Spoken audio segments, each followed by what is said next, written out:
नमस्कार, मैं कुसुम, आप देख रहे हैं खबर हर पर न्यूज। अब चलते हैं आज की कुछ खास खबरों की ओर। मोती झील स्टोन पार्क के पास रहने वाले क्षेत्रवासियों ने ऊर्जा मंत्री प्रद्युम्न सिंह तोमर के बंगले के बाहर विरोध प्रदर्शन किया। लोगों का कहना था कि चुनाव से पहले उन्हें पट्टा देने की बात कही गई थी, लेकिन अब तक वहां से उन्हें हटाया जा रहा है, जो कि उनके साथ धोखा है।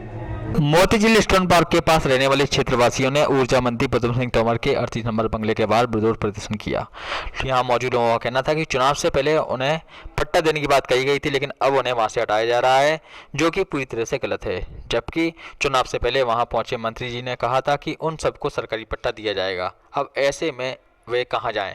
कुछ दिन पहले ही इस क्षेत्र में हुई अतिक्रमण विरोधी अभियान के तहत कुछ लोगों के मकान गिरा दिए गए थे, जिसके बाद से लोगों में भय व्याप्त हो गया था।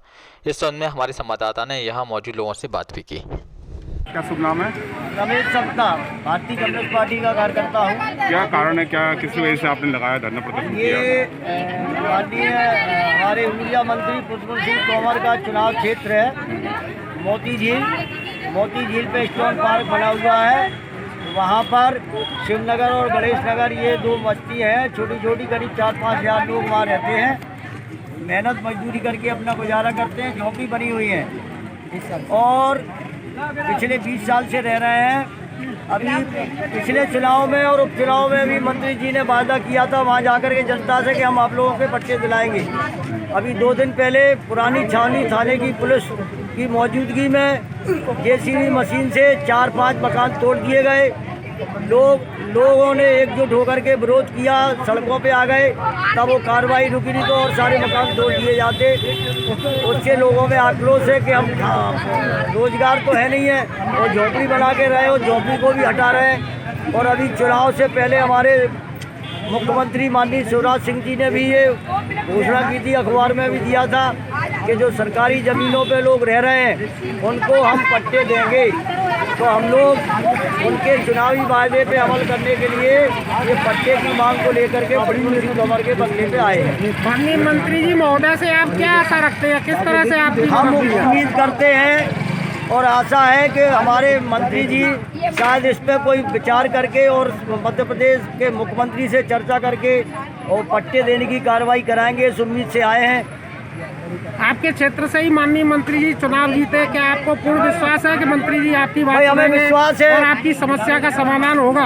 हमें विश्वास है, और नहीं करेंगे तो फिर हम लोग लाल झंडा लेकर के और लोगों को साथ मिलकर के आंदोलन को तेज करेंगे। वहीं पर डेरा डालेंगे। फिर सर क्या करेंगे? धन्यवाद।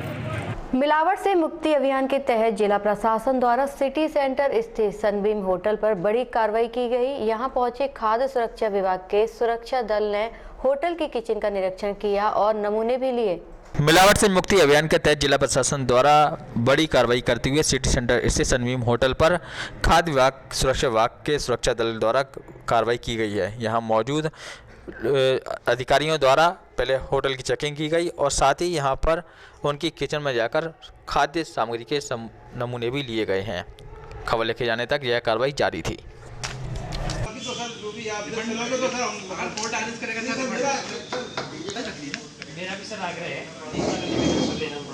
चेतन जरा पीछे ना।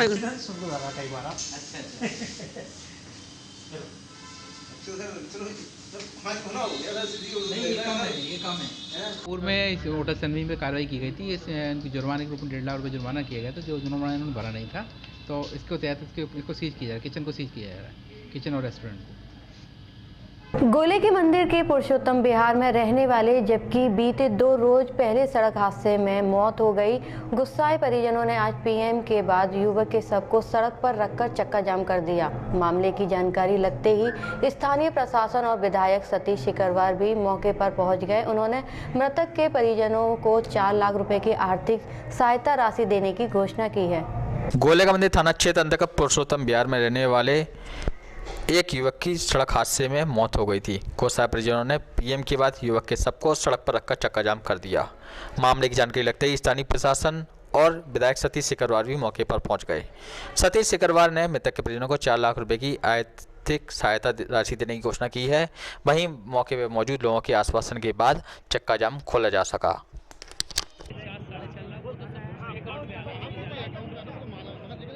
क्या आज का क्या पूरा मामला है? सर क्या किसकी जो मौत हुई है, सुनने वाला मौत है, क्या मामला है? अभी कुछ दिन पूर्व 3-4 दिन पूर्व यहाँ एक्सीडेंट हुआ था और दुर्घटना में 2 व्यक्ति घायल हुए थे। उसमें इनकी मृत्यु हो चुकी है, दूसरा अभी घायल है। और आए दिन यहाँ लगातार इस कट की वजह से, स्पीड ब्रेकर न होने की वजह से लगातार दुर्घटनाएँ होती रहती हैं। कभी पिछले 1-2 साल में कभी 3-4 लोग इस क्षेत्र में मृत्यु हो चुकी है। और इन सब की मांग है कि यहाँ पे या तो स्पीड ब्रेकर बनाए जाएँ या इस कट को बंद किया जाए, जिससे यातायात सुगम हो और लोगों को परेशानी ना आए और भविष्य में कोई दुर्घटना ना हो। और दुर्घटना में जो पीड़ित है उसके परिवार की इच्छा है कि उनको आंगनबाड़ी वगैरह में उसकी पत्नी को नौकरी मिले और उनको जो मुख्यमंत्री राहत कोष से तत्काल 4 लाख रुपए की सहायता मिले। और जो विधि संगत कार्रवाई है वो शासन अपने स्तर पर करे और प्रशासन अपनी कार्रवाई करे। परिवार का ये भी आरोप है कि 20 तारीख की घटना अभी तक कोई प्रशासनिक कोई कार्रवाई नहीं की गई। जो गाड़ी थी, जिस गाड़ी ने एक्सीडेंट किया, वो गाड़ी भी जब्त है, लेकिन उसके खिलाफ कोई कार्रवाई नहीं। क्या ये कहाँ तक ये बात है? नहीं, कार्रवाई पुलिस करेगी। अब ये जानकारी मुझे ज़्यादा नहीं है इस संबंध में, लेकिन अगर कोई लापरवाही है तो उस संबंध में अपन अधिकारियों से बात करेंगे और जो कार्रवाई विधि संगत होगी वो कार्रवाई कराएंगे। ठीक है। तो लाल सिंह जाटव और उनकी पत्नी घायल हो गए थे। प्रकरण कायम हुआ है थाना गोले के मंदिर पर। उसके बाद दोनों को जो जीएच में रेफर कर दिया था इलाज के लिए। तो आज लाल सिंह शांत हो गए हैं। तो इन लोगों की मांगे थी वो प्रशासन ने मंजूर कर ली है। प्रकरण कायम है। एक परिवार की तरफ से एक आरोप लगाया जा रहा है कि अभी तक गाड़ी जो है उस पर कोई गाड़ी जब्त है। जब केवल गाड़ी है, गाड़ी छोड़ भी गई है और कोई गाड़ी नहीं छूटी, नहीं छूटी, नहीं गाड़ी जब्त है, गाड़ी रखी है, गाड़ी FIR हो गई। हाँ, सब हो गए। ठीक, किसी ने कह दिया होगा। क्या कार्रवाई क्या उस पर बोल रहे हैं? इस जो उसमें मौत हो गई है, कार्रवाई करेगी इस पर क्या कार्रवाई? उसमें मर्ग हो गया इनका, उसमें धारा 3 से 4 पड़ जाएगी। परिवार को वो तो बात कर ली ना अपन। कोविड-19 जैसी वैश्विक महामारी से इस समय पूरा विश्व जूझ रहा है। ऐसे में जब तक कोरोना वायरस का कोई इलाज नहीं है, तब तक सावधानी और सोशल डिस्टेंसिंग का पालन करके इसके संक्रमण रोकने के प्रयास किए जा रहे हैं। ग्वालियर के स्मार्ट सिटी द्वारा भी कोरोना महामारी के संक्रमण को रोकने के लिए शुरुआत से ही प्रयास किए जा रहे हैं तथा कोरोना संक्रमण को रोकने में स्मार्ट सिटी के प्रयास कारगर भी सिद्ध हुए हैं। Gwalior smart city CEO Shrimati जयती सिंह ने जानकारी देते हुए बताया कि ग्वालियर स्मार्ट सिटी और स्मार्ट सिटी का कंट्रोल कमांड सेंटर भी इस वैश्विक महामारी में अपनी अहम भूमिका का निर्वहन कर रहा है। स्मार्ट सिटी के कंट्रोल कमांड सेंटर का प्रभावी तरीके से कोरोना वायरस के संक्रमण को रोकने में उपयोग किया जा रहा है। श्रीमती जयती सिंह ने बताया कि हाल ही में शुरू किए गए सीरो सर्वे का डाटा सुगमता से भरने तथा GIS जैसी अत्याधुनिक तकनीक के माध्यम से उसकी रियल टाइमिंग मॉनिटरिंग हेतु एक ऐप स्मार्ट सिटी द्वारा तैयार किया गया है। इसके संचालन हेतु संबंधित कर्मियों को भी ट्रेनिंग दी गई है। इस संबंध में हमारे संवाददाता ने यहाँ मौजूद कर्मचारियों से बात भी की। मेरा नाम डॉक्टर प्रेमलता कुशवाहा है। मैं यहाँ integrated Covid control room command centre में कोरोना में व्हाट्सएप वीडियो कॉलिंग में ड्यूटी मार्च से 2021 से यहाँ कर रही हूँ। यहाँ पर व्हाट्सएप वीडियो कॉलिंग के थ्रू कोरोना पॉजिटिव पेशेंट जो निकलते हैं, जिनको होम आइसोलेशन में रखा जाता है, उनका यहाँ से बाकायदा रजिस्ट्रेशन किया जाता है। उनको होम आइसोलेशन में रहते हुए जो भी गाइडलाइन, डाइट प्लान और रूल्स रेगुलेशन फॉलो करना होते हैं, इवन जो भी मेडिसिन उनको फॉलो करना होती है एज़ पर सिम्टम, उनको उनके व्हाट्सएप पे फॉरवर्ड किए जाते हैं। और व्हाट्सएप वीडियो कॉलिंग के थ्रू सुबह शाम उनके हालचाल पूछा जाता है, वो कैसे हैं। 24 घंटे व्हाट्सएप वीडियो कॉलिंग पे डॉक्टर अवेलेबल रहते हैं। उनको कभी भी कोई भी परेशानी होने पर वीडियो कॉलिंग के थ्रू वो हमसे कंसल्ट करते हैं और उनको पूरी एज़ पर गाइडलाइन और एज़ पर सिम्टोमेटिक उनकी काउंसलिंग की जाती है।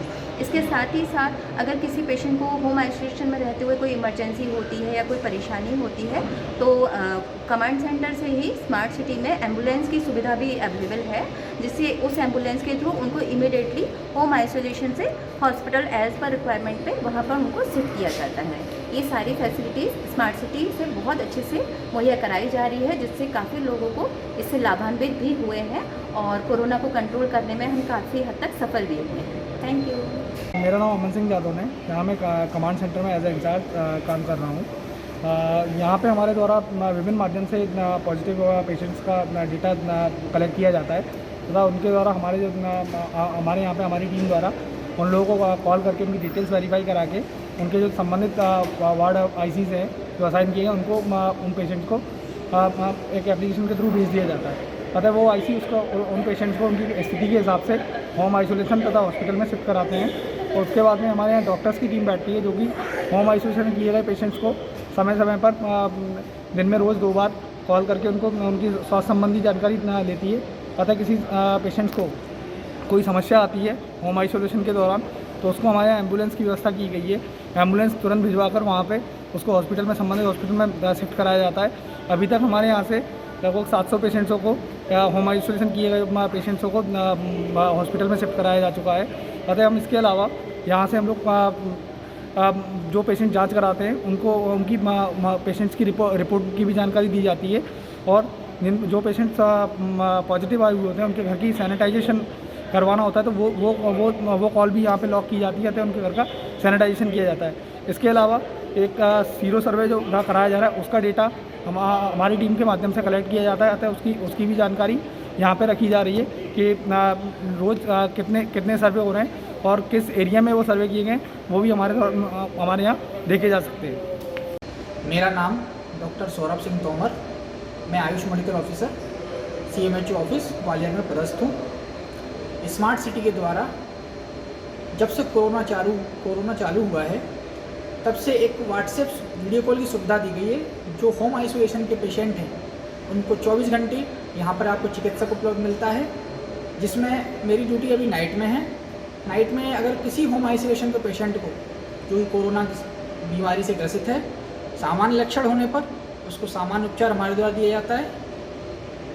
अगर उसको कोई सीरियस कंडीशन जिसके कारण उसका ऑक्सीजन लेवल कम हो रहा हो, सांस लेने में परेशानी हो रही हो, ऐसे मरीजों को हमारे द्वारा तत्काल एम्बुलेंस के जो अपनी एम्बुलेंस स्मार्ट सिटी पे खड़ी रहती है, तत्काल उन मरीजों को हायर चिकित्सीय फैसिलिटी पर शिफ्ट किया जाता है, जिससे उनको तत्काल इलाज मिले और जो ऑक्सीजन लेवल कम हो रहा है वो मैनेज होकर उनके स्वास्थ्य की रक्षा हो और उचित चिकित्सा ग्वालियर में स्मार्ट सिटी के व्हाट्सएप वीडियो कॉलिंग के द्वारा की जा रही है।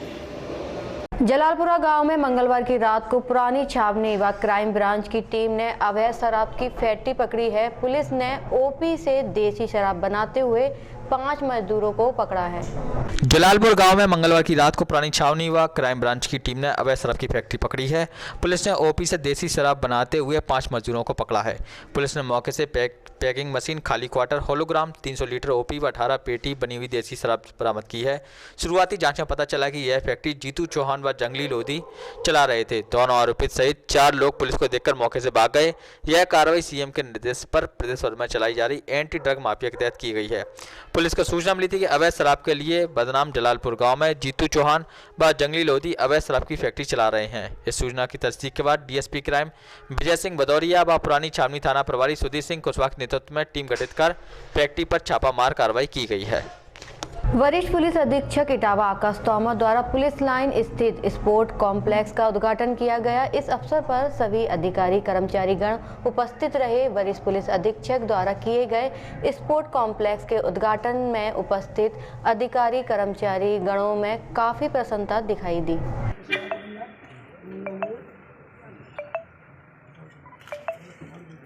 ओम स्वस्ति नयन ग्रोग्र सर्वाः सतनाभूभावि समेता अस्मदारिष्णेनि सप्तनो प्रत्पददा कर्दस्मरसा प्रसन्न मात्रा शुभम यावन विद्या मनवा सूर्यचक्षुषो विष्णु देव अब सागरन्न भद्रं दस्ते गंगै तस्ते बैडमिंटन के बड़े मंदिर अदिति माता सविता दिसंबो ओम नमो गोविंदाय राम बंधु महाबला प्रेम कल्याण श्री मां सर्वदा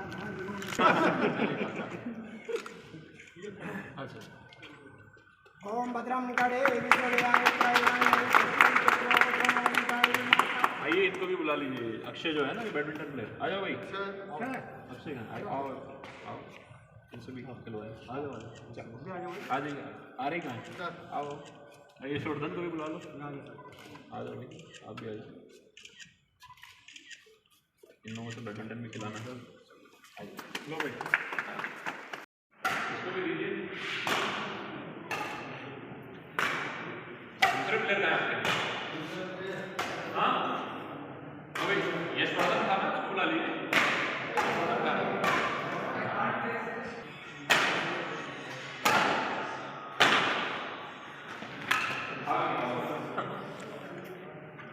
आज इटावा रिजर्व पुलिस लाइंस में स्पोर्ट्स कॉम्प्लेक्स का मेरे द्वारा उद्घाटन किया गया है। इसमें एक बैडमिंटन कोर्ट है जिसकी जो टर्फ है वो बॉम्बे से हम लोगों ने स्पेशली मंगवाई और काफ़ी अच्छी क्वालिटी की है, और लाइट्स भी हम लोगों ने लगाई है इस प्रकार से कि प्रोफेशनल क्वालिटी का जो इंडोर बैडमिंटन कोर्ट और टेबल टेनिस का यहाँ पर इंतज़ाम हो गया है रिजर्व पुलिस लाइंस में रहने वाले सभी लोगों के लिए, और बाहर से भी जो प्लेयर्स हैं उनको भी हम आमंत्रित करेंगे। इसी के क्रम में काफ़ी चीज़ों का उद्घाटन हमारे द्वारा किया जा रहा है, स्पोर्ट्स का, जिम का, गेस्ट हाउसेस का, तो उसी का अनुरक्षण जो है, मेंटेनेंस और नई चीज़ें जो बनाई जा रही हैं उसी के क्रम में इनका किया गया है। इसमें एसपी देहात साहब ने विशेष व्यक्तिगत रुचि लेकर इसमें देखा कि कौन कौन से अच्छी क्वालिटी के मटेरियल सही प्राइस में आ जाएं, और काफ़ी कम समय में इसका जीर्णोद्धार होकर इसका बैडमिंटन कोर्ट का एकदम प्रोफेशनल क्वालिटी का इसका शुरुआत हो सका। इसके लिए बधाई के पात्र हैं, और आप सभी लोगों को भी मैं आमंत्रित करना चाहूँगा कि यहाँ पर, क्योंकि कोरोना काल की वजह से स्ट्रेस काफ़ी हो गई है लोगों के जीवन में, तो बैडमिंटन खेल के फिजिकली फिट भी रहेंगे और बाकी जो स्ट्रेस है वो भी कम रहेगी। तो ये पुलिस लाइन के लिए तो एक अच्छा हो ही गया है, उसके अलावा इटावा जनपद के समस्त वासियों के लिए भी एक अच्छा रिसोर्स डेवलप हो गई है। बामर नया गांव रोड स्थित शांति नगर मोहल्ला निवासी राकेश जाटव अपनी 15 वर्षीय नाबालिग पुत्री की तलाश में पिछले 20 दिन से पुलिस के चक्कर लगा रहा है, लेकिन पुलिस ने अभी तक इस मामले में कोई भी कार्रवाई नहीं की है। पीड़ित राकेश जाटव ने बताया कि विगत 30 नवंबर की सुबह 10:30 बजे उसकी नाबालिग पुत्री को मोहल्ले का एक युवक बेला फुसलाकर भागकर ले गया है, जिसकी बामर पुलिस ने गुमशुदगी की रिपोर्ट तो दर्ज कर ली, लेकिन अभी तक कोई ठोस कार्रवाई नहीं की है।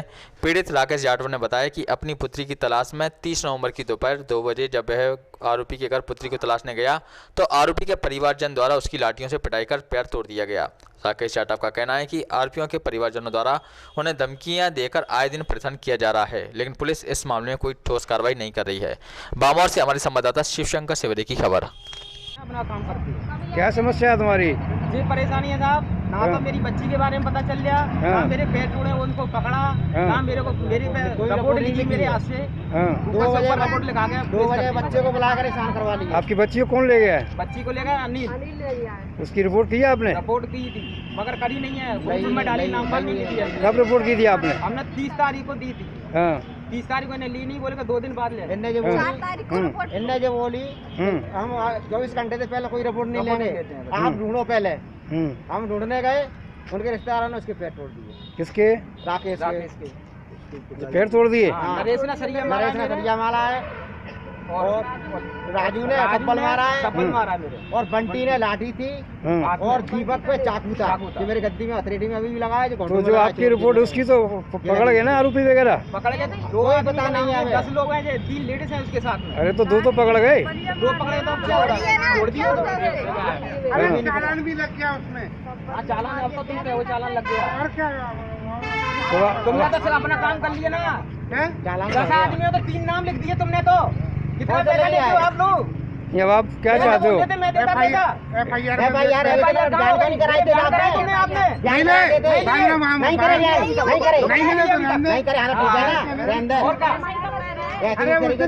पैसे भी दिए मेरे से, 2000 मांगे, मैंने 1200 रुपए दिए आपको। पहले 1000 दिए तुमने, मेरे को इधर देखो इधर। नोट दिया था। अब ये बताओ, अब आप क्या चाहते हो? साहब मेरी बच्ची कार्रवाई नहीं है, कोई कार्रवाई नहीं हो रही थाने के अंदर। मेरी बच्ची चाहिए, उसका न्याय चाहिए मेरे को, पैर का न्याय चाहिए बस। आपकी बच्ची को जाके कितने दिन हो गए? 30 दिन हो गए, अभी तक कोई कार्रवाई। TI साहब जी बोल रहे हैं कि हाँ कार्रवाई हो रही है, हाँ कार्रवाई हो रही है, ऐसी मैडम नहीं है। अच्छा, सरकार क्या करती है, मैडम बोलती है तो जाना नहीं, हमारा हमका भगवान है क्या? कोई भगवान नहीं है। ग्वालियर के कलेक्टर कौशलेंद्र विक्रम सिंह एवं सहायक आबकारी आयुक्त संदीप शर्मा के मार्गदर्शन में एवं नियंत्रण कक्ष प्रभारी सुरेंद्र सिंह राठौड़ के निर्देशन अनुसार नया गांव कंजारू के डेरे पर संयुक्त कार्रवाई की गई। जिला ग्वालियर के कलेक्टर कौशलेंद्र विक्रम सिंह एवं सहायक आबकारी आयुक्त संदीप शर्मा के मार्गदर्शन में एवं नियंत्रण कक्ष प्रभारी सुरेंद्र सिंह राठौड़ के निर्देशानुसार नया गांव कंजरों के डेरे पर संयुक्त कार्रवाई की गई, जिसमें 24 ड्रम, 2 हाथ भट्टी, 500 लीटर की टंकी में कुल 6300 kg गुड़ लहान सैंपल लेकर मौके पर नष्ट किया गया, जिसकी कुल अनुमानित कीमत 3,20,200 रुपये आंकी गई है। मध्य प्रदेश आबकारी अधिनियम 1915 की धारा 34(1) के तहत 3 अज्ञात प्रकरण कायम किए गए हैं। इस कार्रवाई में प्रवीण उपाध्याय, आबकारी उपनिरीक्षक, व्रत प्रभारी अपर्णा विश्वकर्मा सहित अन्य अधिकारी कर्मचारी मौजूद रहे। शिक्षक संघ द्वारा मोती महल पहुंचकर संभागायुक्त को मुख्यमंत्री के नाम एक ज्ञापन सौंपा और प्रदेश सरकार द्वारा निकाले गए एक आदेश को रद्द करने की मांग की। अगर वो ग्वालियर प्रवास उनका नहीं हो पाएगा तो हम सभी संयुक्त रूप से उनके पास दिल्ली जाएंगे और उनसे अनुरोध करेंगे कि आप सब माननीय मुख्यमंत्री जी से कहें और मुख्यमंत्री जी आज को टैक्स की छूट भी देंगे तो मेले का आकर्षण बहुत बड़ा होगा। जो हमने आज के इस में आप सबको हमारे व्यापारियों का, जिला प्रशासन का, पुलिस प्रशासन का, उसकी मीटिंगें लगातार होंगी। मेरा कहना ये लगातार अगर कोविड जांच सही है, लेकिन आप कह रहे हो कि जो होगा होने दो, व्यापार से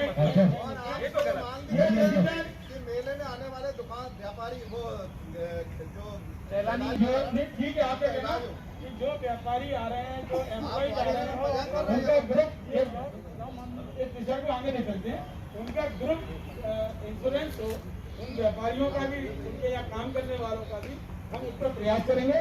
और ये जो डिसीजन है इसका कल जब हम गए प्रशासन से हमने बात की। मेला आयोजन 15 जनवरी से प्रारंभ होगा।